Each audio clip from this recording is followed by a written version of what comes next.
नमस्कार दोस्तों, मैं हूं डॉक्टर ज्योति और मैं आपका बहुत बहुत स्वागत करती हूं। आज के इस वीडियो में हम बात करने वाले हैं क्रॉनिक कफ के लिए, या फिर जो स्पाज्मोडिक स्पाज्म में जो कफ आता है, या फिर आपको बहुत दिनों से कफ है और वो जा ही नहीं रहा है, इरिटेटिंग कफ है, तो उसके लिए एक अल्फा सीसी करके होम्योपैथिक मेडिसिन है शॉबे कंपनी का।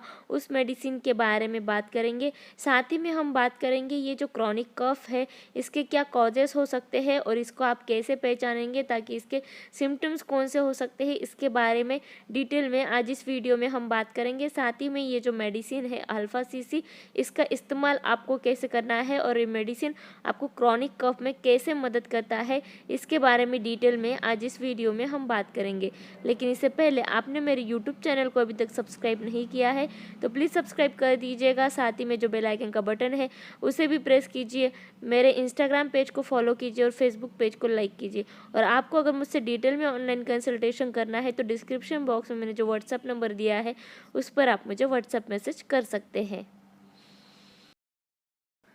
तो कफ जो है वो दो प्रकार के हो सकते हैं, एक तो नॉर्मल और एबनॉर्मल। जो नॉर्मल कफ है वो आपको थोड़ी समय के लिए दिन में आता है, जो आपके थ्रोट को क्लियर करने में मदद करता है। यानी कि आपके लंग्स में जो सिक्रीशंस होते हैं तो उस सिक्रीशंस को, उस इरिटेंट्स को बाहर निकालने का काम ये नॉर्मल कफ जो है वो करता है। अगर वो सिक्रीशंस बाहर चले जाते हैं तो आपको इन्फेक्शंस नहीं होता है, लेकिन वो म्यूकस और वो सिक्रीशन अगर वैसे ही अंदर रह जाता है तो आपको इन्फेक्शन होने के चांसेस बढ़ते हैं। इसलिए ये बॉडी का नॉर्मल रिस्पॉन्स है कि आपको ओकेजनल कफ कभी कभी आता है, उससे आपके जो सिक्रीशंस है वो बाहर निकलते हैं। हाउएवर जो कफ है वो बहुत दिनों से है, यानी कि कुछ हफ्तों से या फिर कुछ महीनों से कंटिन्यू लगातार चालू हुआ कफ है वो दिन में ज़्यादा बार आता है, एक या दो बार नहीं। दिन में आधे घंटे के बाद या फिर एक घंटे के बाद आपको कफ आता है तो ये एबनॉर्मल कफ है और इसके लिए आपको ट्रीटमेंट की ज़रूरत है। ये एक मेडिकल प्रॉब्लम है, इसमें बहुत सारे कॉजेस हो सकते हैं आपको क्रॉनिक कफ के। क्रॉनिक और एक्यूट ऐसे दो टाइप के कफ होते हैं। एक्यूट कफ यानी कि आपको नॉर्मल फ्लू जैसा सिम्टम्स है और उसकी वजह से आपको खांसी है, वो आपकी है एक हफ्ते तक ठीक हो जाती है या फिर 2 हफ्ते में ठीक हो जाती है। लेकिन अगर आपको एक्यूट इन्फेक्शन हुआ है उसके बाद भी आपकी खांसी ठीक नहीं हो पा रही है, महीना हो गया या फिर 2 महीने में वो खांसी आपकी कंटिन्यू है, तो वो क्रॉनिक खांसी मानी जाती है। तो उसके लिए ये अल्फा सीसी मेडिसिन हम इस्तेमाल करेंगे। तो अब हम बात करते हैं कि आपको कौन से ऐसे रीजंस है, कौन से ऐसे कारण है जिसकी वजह से आपको क्रॉनिक कफ, पुरानी खांसी जो है वो हो सकती है। तो फर्स्ट इम्पोर्टेंट कॉज होता है वो है पोस्ट नेजल साइनस ड्रिप। इसमें क्या होता है, पोस्ट नेजल ड्रिप में क्या होता है कि आपके नाक के और साइनसेस के जो डिस्चार्जेस होते हैं उसमें जो एक्स्ट्रा म्यूकस बनता है वो आपके थ्रोट के पिछले साइड में चला जाता है ड्रिप के थ्रू, और वहाँ पर आपको खांसी की तकलीफ़ें जो है वो होती है। वहाँ पर कंटिन्यू इरिटेशन होकर आपको खांसी आती है, तो उसको हम अपर एयरवे कफ सिंड्रोम ऐसे भी बोलते हैं, और उसके वजह से भी आपको क्रॉनिक खांसी जो है वो हो सकती है।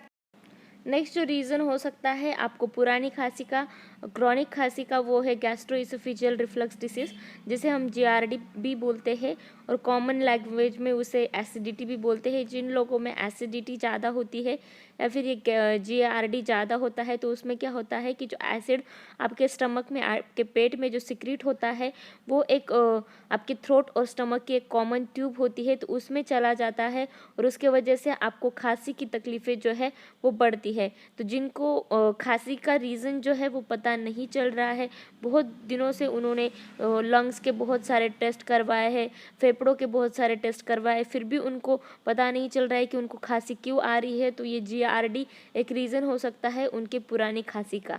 नेक्स्ट जो रीज़न होता है पुरानी खांसी का वो है सीओपीडी, यानी कि क्रॉनिक ऑब्स्ट्रक्टिव पल्मोनरी डिसीज़। इसमें क्या होता है कि आपके लंग्स के जो एयर फ्लो होते हैं, एयरवेज होते हैं, तो उनमें ऑब्स्ट्रक्शन रहने के वजह से आपको खांसी आती है, आपको इम्फाइजिमा, ब्रोंकाइटिस, वैसे तरह तरह के लंग्स डिसीज़ सीओपीडी में आपको हो सकते हैं।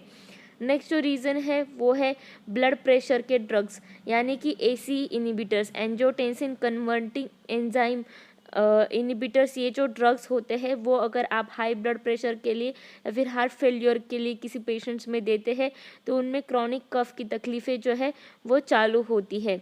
नेक्स्ट जो रीज़न है वो है अस्थमा।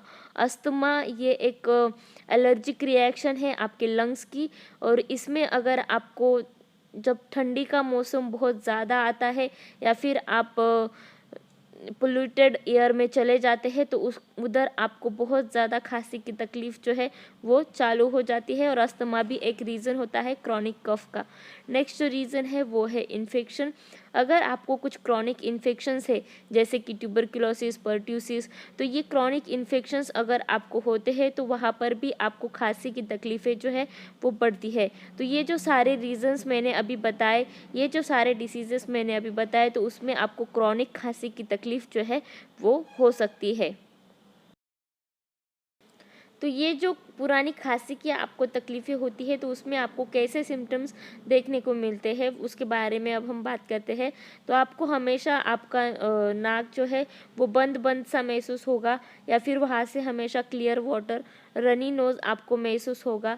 नेक्स्ट जो सिम्टम होगा कि आपको ऐसे फील होता है कि आपके नाक से या फिर साइनसेस में से एक लिक्विड जो है वो आपके बैक ऑफ द थ्रोट, यानी कि थ्रोट के पिछले साइड में चला जाता है, जैसे कि मैंने पहले बताया पोस्ट नेज़ल ड्रिप, ये एक सिम्टम हो सकता है।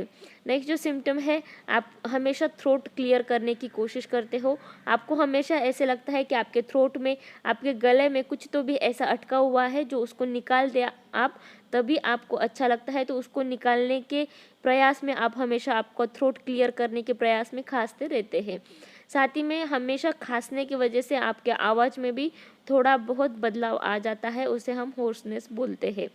और ये कंटिन्यू खांसने की वजह से आपको कभी कभी सांस लेने की तकलीफ़ें जो है वो भी बढ़ जाती है, जिसे हम शॉर्टनेस ऑफ ब्रीथ बोलते हैं।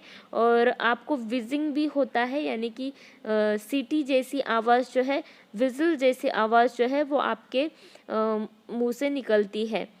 खासकर अस्थमा के पेशेंट्स में वो आवाज़ ज़्यादा देखने को मिलती है। अगर आपको जलन महसूस होती है आपके सीने में, या फिर आपके मुंह में खट्टा सा स्वाद आपको आता है, तो उसमें भी आपका कफ जो है वो बढ़ जाता है।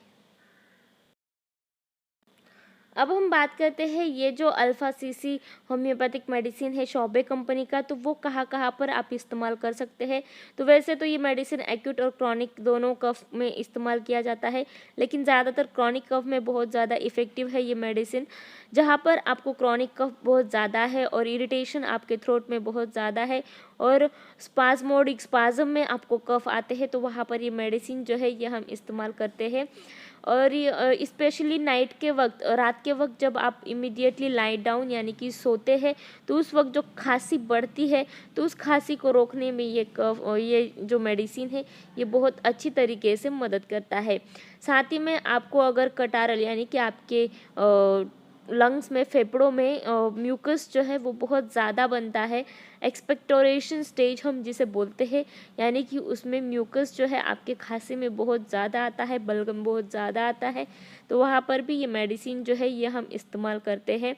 साथ ही में आपको बहुत ज़्यादा इरिटेशंस होकर कफ आते हैं और उसमें वोमिटिंग भी आपको कभी कभी हो जाती है, तो वैसे कंडीशन में ये अल्फ़ा सीसी मेडिसिन जो है ये आप इस्तेमाल कर सकते हैं। अब हम बात करते हैं ये जो मेडिसिन है इसका डोज कैसे हो सकता है। तो ये मेडिसिन जो है ये टैबलेट फॉर्म में आती है, तो इसके 2 टैबलेट आपको दिन में 3 बार लेने हैं। 1 घंटा खाने के बाद आपको ये मेडिसिन जो है इसका सेवन करना है, और छोटे बच्चों में इसका डोज जो है वो हाफ होगा, यानी कि 1 टैबलेट आप दिन में 2 बार दे सकते हैं। और ये जो डोज है, अगर आपके कंप्लेंट्स जो है वो कम हो जाते हैं, यानी कि खांसी की तकलीफ़ें आपकी कम हो जाती है, तो इसका डोज भी आपको धीरे धीरे कम करते जाना है, और ये मेडिसिन जो है ये 3 या 4 महीने के बाद बंद करना है अगर आपके कंप्लेंट्स जो है वो स्टॉप हो जाते हैं। तो आज के वीडियो में बस इतना ही। आज की इस वीडियो में हमने अल्फा सीसी मेडिसिन के बारे में बात की, साथ ही में क्रॉनिक कफ के क्या रीज़न हो सकते हैं और क्रॉनिक कफ में ये मेडिसिन कैसे आप इस्तेमाल कर सकते हैं, इसका डोज कैसे हो सकता है। इसका पिक्चर मैंने वीडियो में लगाया है ताकि आसानी से आप इस मेडिसिन को पहचान सकते हो।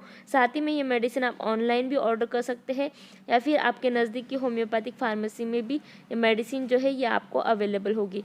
तो आज की वीडियो में बस इतना ही। ये वीडियो आपको पसंद आया हो तो मेरी यूट्यूब चैनल को आपने अभी तक सब्सक्राइब नहीं किया है तो प्लीज़ सब्सक्राइब कर दीजिएगा। साथ ही में जो बेल आइकन का बटन है उसे भी प्रेस कीजिए और मेरे इंस्टाग्राम पेज को फॉलो कीजिए और फेसबुक पेज को लाइक कीजिए।